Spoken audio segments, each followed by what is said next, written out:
desde aquí, desde el templo de la primera iglesia bautista de Juncos, la iglesia del amor fraternal, visionaria y portadora de esperanza, presentamos esta clase bíblica para los adultos de nuestra iglesia y todos aquellos que así deseen unirse en la misma. Un saludo de parte de nuestro pastor, el reverendo Edwin Mojica Pagán, y de esta servidora, la hermana Lidia García Reyes, quien tendrá a su cargo esta clase en modalidad asincrónica en este tiempo donde no podemos reunirnos en el templo en grupos para estudiar la palabra del Señor. Hoy comenzaremos la segunda unidad que se titula La familia en medio de la crisis.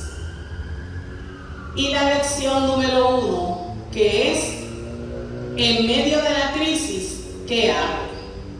La base bíblica que vamos a utilizar es Hechos 27, 13 al 44.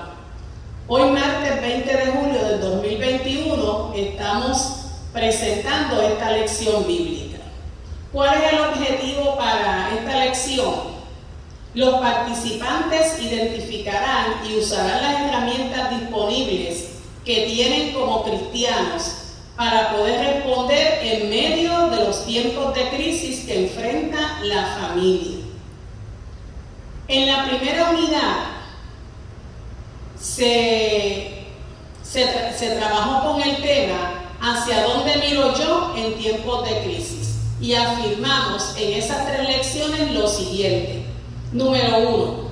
En la primera lección, crisis como oportunidad de crecimiento, que presentó nuestro pastor, el reverendo Edwin Mojica Pagán, se afirmó lo siguiente.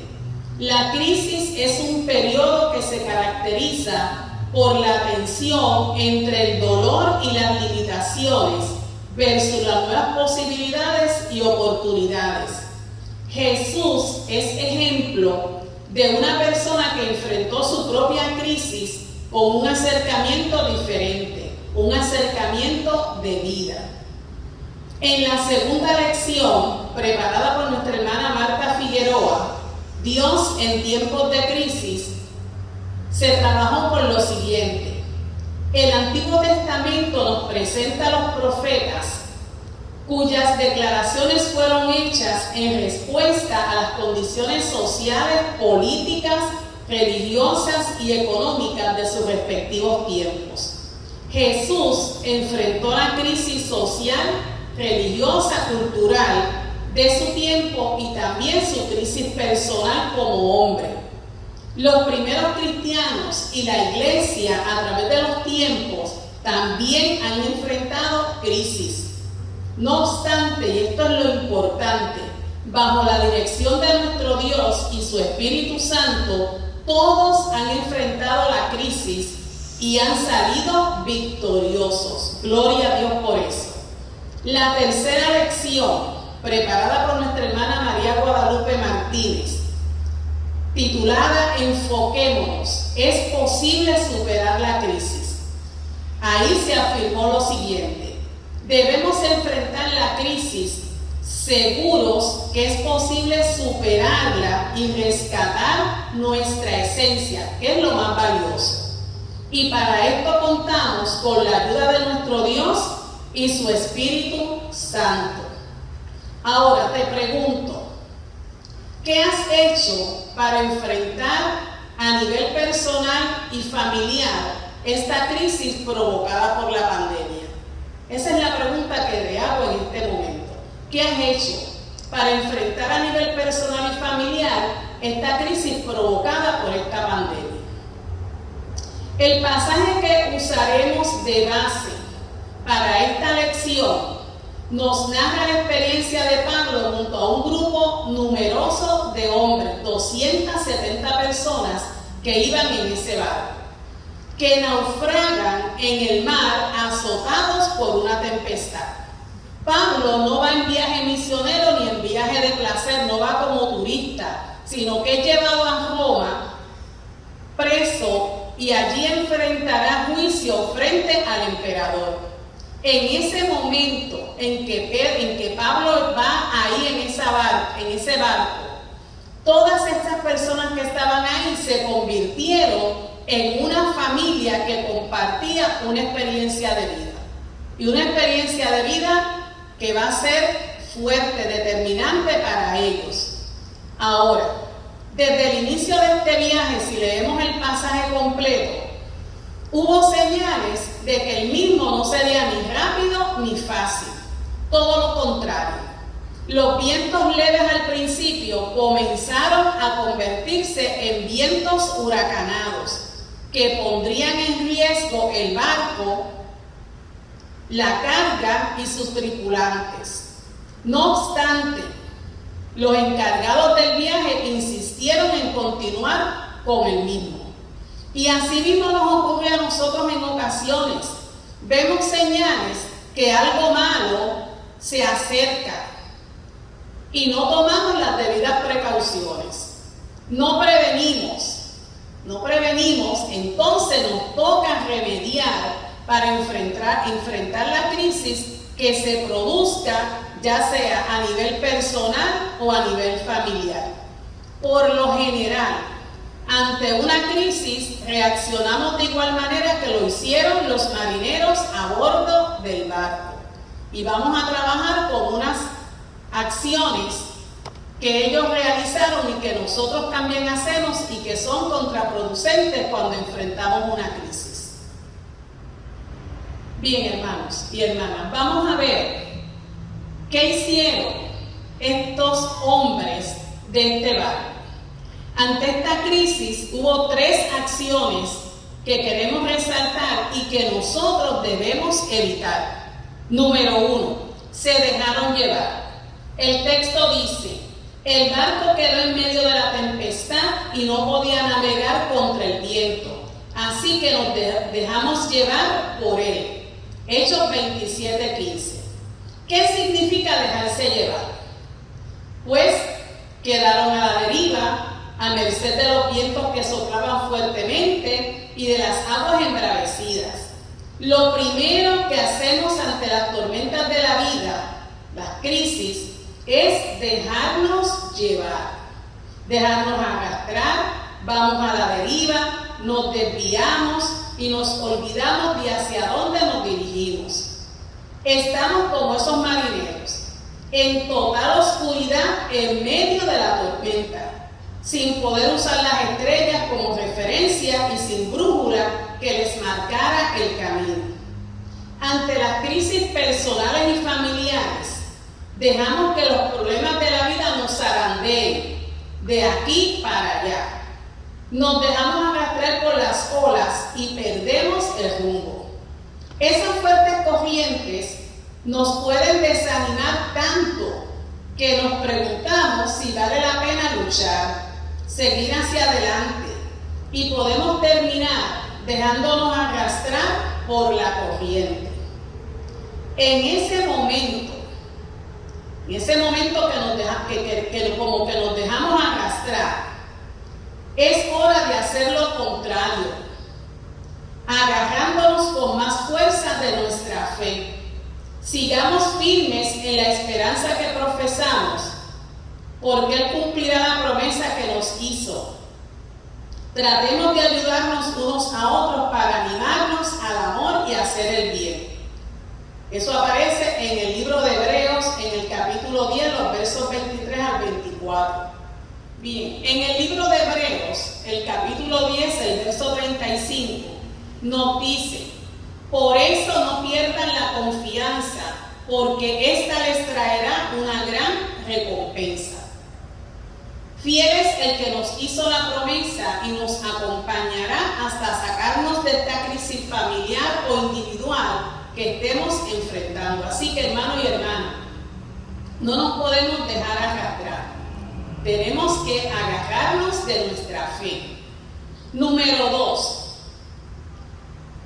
Se deshicieron de lo importante. Eso lo vemos en Hechos 27, 18, 19, 38 y del 43 al 44. Al ver que la tempestad seguía, comenzaron a arrojar la carga al mar, lo que llevaban, aquello preciado y valioso que tenían en esa embarcación.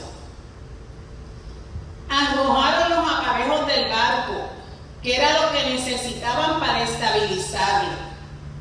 Arrojaron la harina, que la necesitaban para alimentarse. Y finalmente se arrojaron a ellos mismos. También se lanzaron al mar. Unos saltaron por la borda para llegar a la orilla porque sabían nadar, y otros, agarrados de un pedazo de madera del barco, trataron de llegar hasta la orilla. Así que lo que no debemos hacer, no te deshagas de lo importante. Cuando nos enfrentamos a una crisis, sentimos la tentación, y yo estoy segura que muchos de nosotros hemos hecho esto. Sentimos la tentación de deshacernos de las cosas que más necesitamos, de aquello que es importante, de los valores que nos dirigen en tiempos mejores. Bajo presión nos queremos deshacer, hermanos y hermanas, de todo. Damos por perdidos nuestros ideales, nos alejamos de la familia, de los amigos, de la iglesia y hasta de Dios. Nos olvidamos. Queremos deshacernos de todo, porque la crisis nos lleva a sentir que ya todo está perdido. Josué dijo a los hijos de Israel: permanezcan fieles al Señor su Dios, como lo han hecho hasta ahora. En lugar de dudar de las promesas que Dios te ha dado, aférrate a ellas con más fuerza en tiempos de crisis. Como dice 1 Corintios, firmes y constantes, trabajando siempre para la obra del Señor, conscientes de que nada de lo que nosotros hagamos en el Señor es en vano. Así es como se sobrevive una crisis y prosperan juntos los miembros de una familia. No podemos deshacernos de lo importante. Y entonces muchas veces tenemos esa tentación y decimos: yo no voy a seguir yendo a la iglesia, yo voy a dejar de visitar a mis familiares, no quiero que nadie me visite, no quiero tener contacto con nadie. Así que eso no es una actitud que nos ayude a salir de la crisis. Y la tercera cosa que hicieron aquellos marineros y los que estaban en el barco, esa tripulación, lo vemos en Hechos 27:20, que dice: la tempestad era cada vez más fuerte, así que perdimos toda esperanza de salvarnos. Lo último que nosotros tiramos por la borda al enfrentarnos a una crisis es la esperanza. Cuando llegamos a ese punto, es porque nos damos ya por vencidos. Hay un refrán que dice que lo último que se pierde es la esperanza. Así que cuando nosotros decimos: mira, ya esto no tiene remedio, ya esto no va para ningún lado, ya no hay esperanza de que esto mejore, hermanos, es como decimos por ahí, hemos enganchado los guantes. Has llegado al punto de querer tirarlo todo y andas desesperada. Los marineros perdieron toda esperanza, y es bueno decir en este punto que la mayoría de los que iban en ese barco no eran cristianos, servían a otros dioses. Así que se olvidaron que Dios tiene un plan y que todavía podía inyectar esperanza en esa situación difícil que parecía imposible. Cuando nos olvidamos de Dios y sentimos que todo está perdido y nos olvidamos de Dios, que Él está en control, perdemos la esperanza. Así que la palabra esperanza en la Biblia es bien importante saber que no se refiere a la buena suerte, a la casualidad, sino a la fe enfocada en Dios. Dice el Salmo 31:24: anímense y sean fuertes, todos ustedes que confían en el Señor. No desesperemos, sino mantengamos la esperanza. como nos exhorta Pablo en Romanos. Pablo se levanta en medio de toda esa situación de tempestad. Pablo se levanta con palabras de esperanza y de motivación para esos que en ese momento eran su familia. Asimismo es necesario que en medio de una crisis familiar, alguien levante su voz y traiga palabras de aliento y esperanza. No nos podemos dejar arrastrar porque tenemos una esperanza renovada cada día en Cristo Jesús. Es importante que cuando surge una situación dentro de los miembros de la familia, alguien tiene que tomar, como decimos, la batuta para que se entre en control y en conciencia que Dios está ahí y que esa crisis se puede enfrentar, se puede superar y podemos seguir hacia adelante. Bien, ahora vamos a lo siguiente. Ya sabemos lo que es una crisis, ya sabemos que hay acciones que no debemos tomar, que no nos debemos dejar arrastrar, que tenemos que tener confianza, que no podemos perder la esperanza, que tenemos a Dios, ¿verdad? Nuestro Señor, que va a estar con nosotros, que no nos va a permitir que nosotros nos perdamos y quedemos en esa crisis. Pero, ¿qué herramientas podemos utilizar para enfrentar las crisis que puedan venir a nuestra vida, a nuestra familia, a nuestro país, a nuestra iglesia, en el lugar donde nosotros trabajamos, estudiamos? Pues hay unas recomendaciones. Número 1, la lectura diaria y el estudio de la palabra nos dará la confianza y las respuestas en nuestros momentos de crisis. Traerá a nuestra memoria las promesas que Dios ha hecho a sus hijos. Fortalecerá nuestra fe, nos dará aliento cuando nuestras fuerzas flaqueen y nos dará seguridad, esa seguridad que Él está con nosotros en todo tiempo. Esa lectura de la Biblia se debe hacer a través de la mirada de Jesús. Jesús reinterpretó la ley del Viejo Testamento a través de la gracia y el amor de Dios. Esa gracia y amor que rompe barreras y reconcilia al ser humano en justicia, en paz, en armonía, y lo valora desde la perspectiva de los valores del reino de Dios. Así que cuando leemos la palabra, tenemos que hacerlo desde esa perspectiva, desde esa mirada de Jesús, del perdón, del amor, de la reconciliación. Es importante, porque en medio de una crisis, esos valores del reino son importantes. Si alguien está ofendido, si lo que creó la crisis fue un malentendido, una discusión, ahí hace falta el amor, el perdón, la reconciliación. Así que es bien importante que nosotros cuando leamos y estudiamos la Biblia lo hagamos desde esa perspectiva de la mirada de Jesús. Otra herramienta es la oración. La oración es una poderosa herramienta que nos sostiene. En una crisis, las emociones están, hermanos, como torbellino. No sé si usted ha visto la película esa Twister, ¿verdad? De los tornados, que eso sigue dando vueltas y arrastrando, y según se van moviendo, van arrastrando, van y arrancando más cosas. Pues así mismo están esos sentimientos, esas emociones. Y experimentamos dolor, rabia, negación, depresión, ansiedad, culpa, impotencia. Y todo, miren, mi hermano y mi hermana, en grandes dosis. Eso no es un chispito, eso es en grandes dosis, en grandes cantidades. Si no las enfrentamos, si no enfrentamos esa situación, estas se van a prolongar y nos van a drenar la vida. Como digo yo, nos van a chupar la alegría. Tenemos que enfrentarlas. El rey David no tenía temor de expresarle a Dios cómo se sentía. Y pasaba tiempo en esa intimidad. No intentó pasar su tiempo de oración haciendo teatro delante del Señor.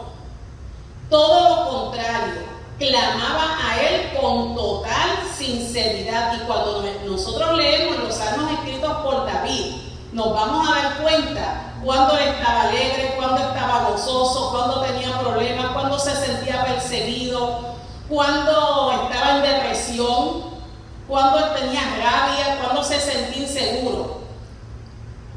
Él, en esos salmos, él expresaba en algunos de ellos, en el Salmo 13, por ejemplo, ¿hasta cuándo soportaré esta diaria angustia?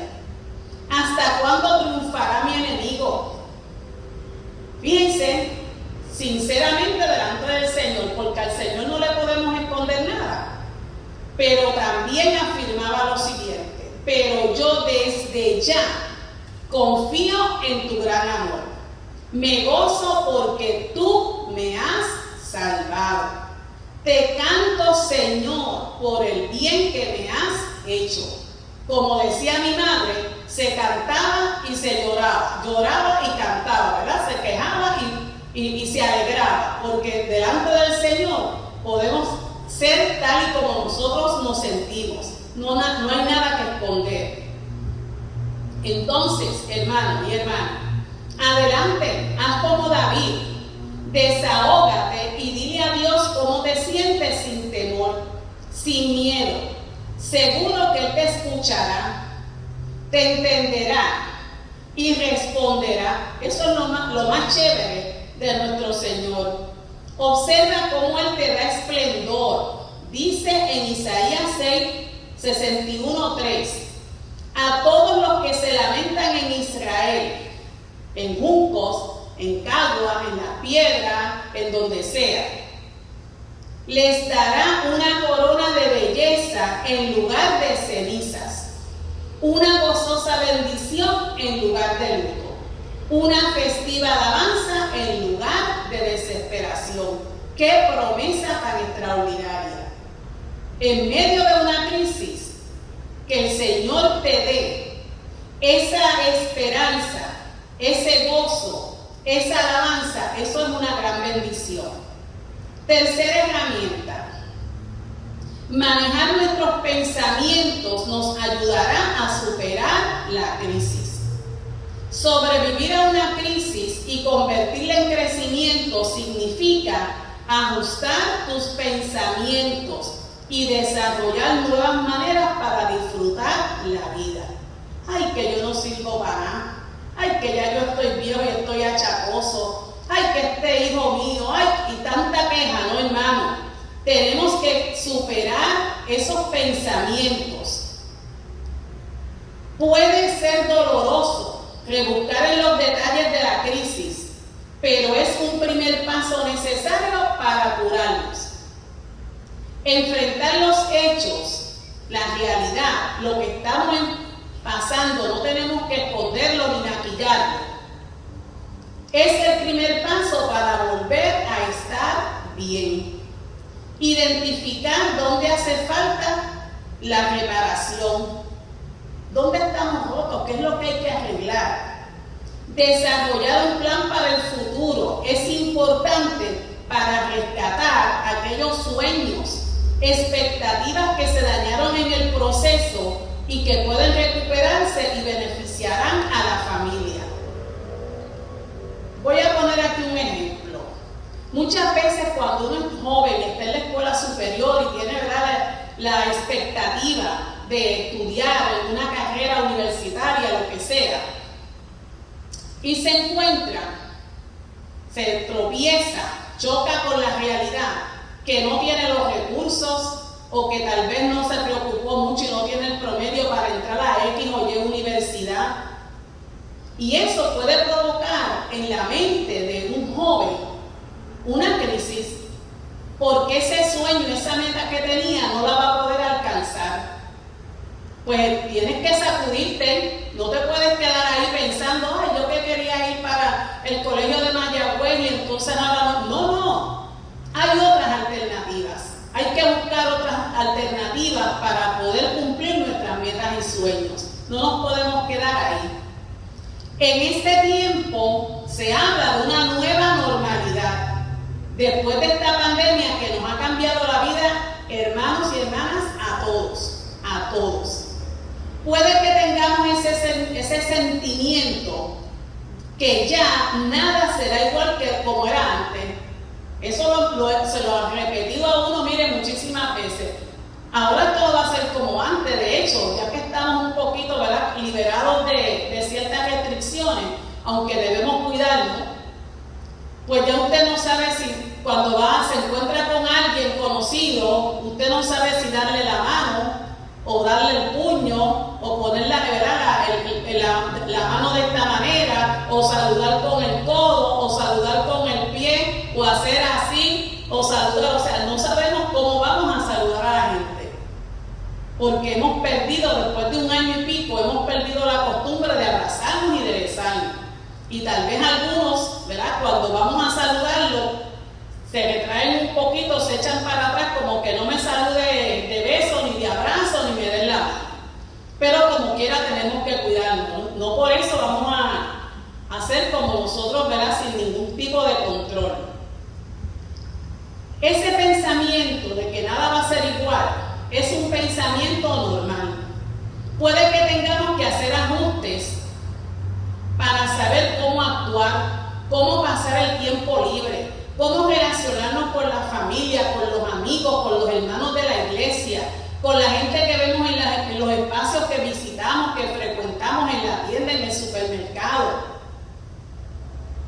Eso sabemos que tenemos que hacer ajustes. Puede que en ese momento no nos sintamos tan valientes o tan esperanzados. ¿Le doy la mano o no le doy la mano?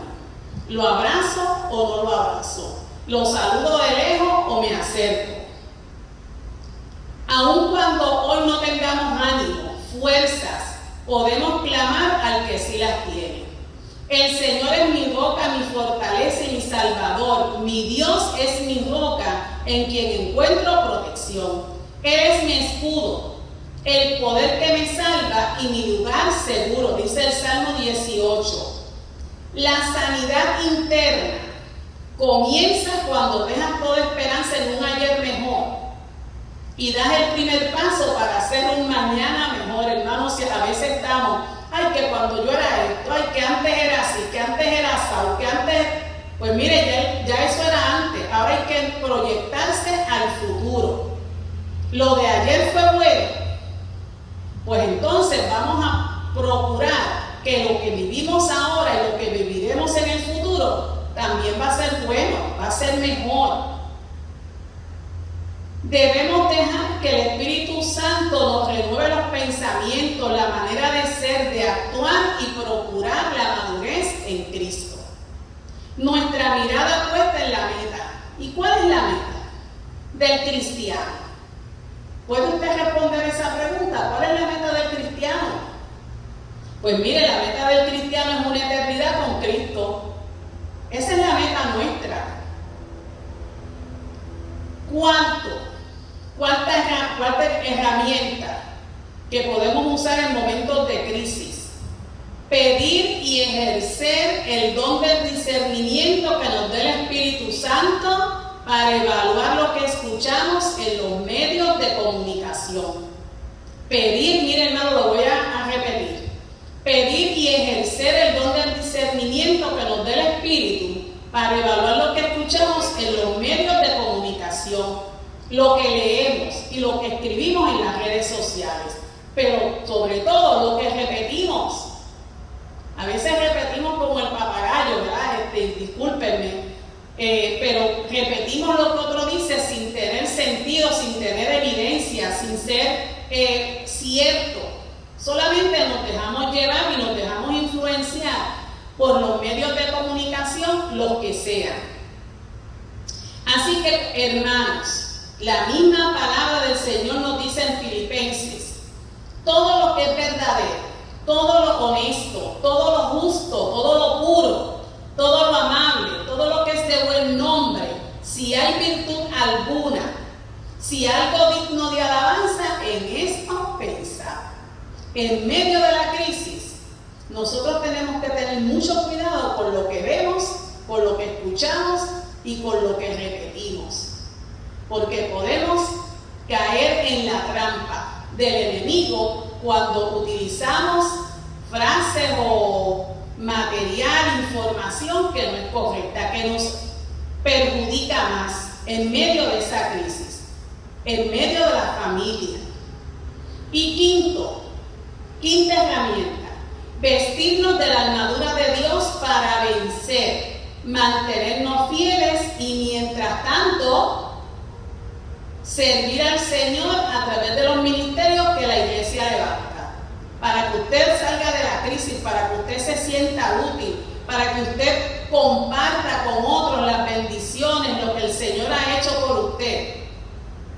Ese trabajo, ese servicio en la obra del Señor le ayuda también a superar la crisis. Es una herramienta importante que le ayudará.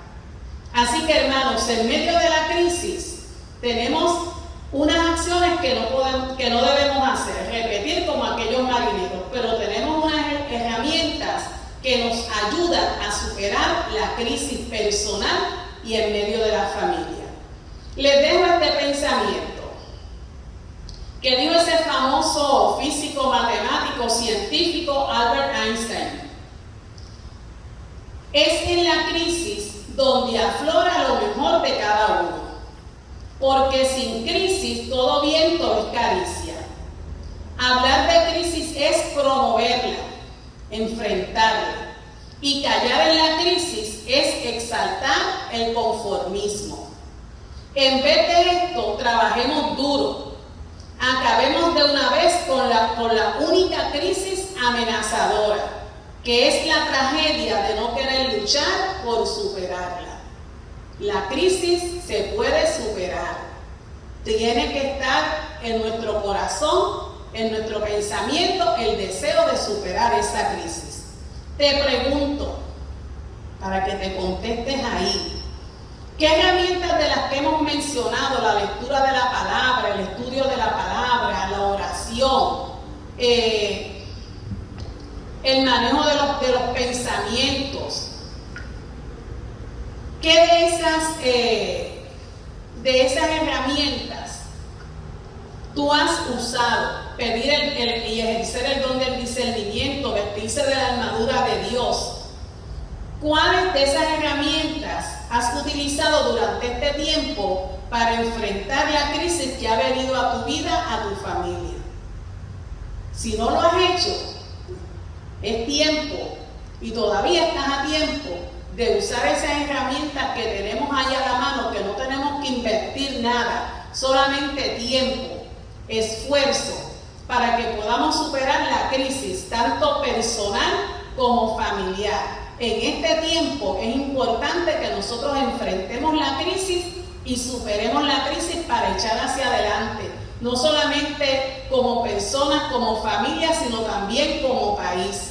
Porque en cada familia que se trabaja con las crisis y se superan, eso va a redundar en beneficio de nuestro país. Así que te exhorto a que enfrentes la crisis. Y si conoces a alguien que esté en crisis, compártele esta lección bíblica para que vea qué herramientas tiene a su disposición para vencer la misma. Así que Dios te bendiga. Espero que esta lección sea de bendición para ti, como ha sido para mí mientras la he preparado. Y vamos a tener una oración breve para darle gracias al Señor. Señor, te damos gracias por esta lección, por tu palabra que tú has traído, Señor, que tú nos has permitido estudiar y profundizar en ella.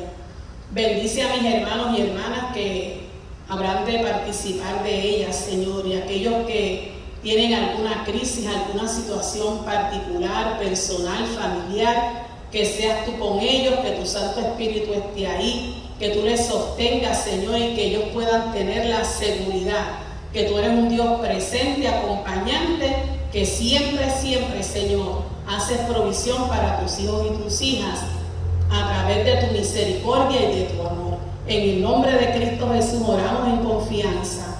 Amén, Señor. Amén. Gracias, Señor. Dios te bendiga.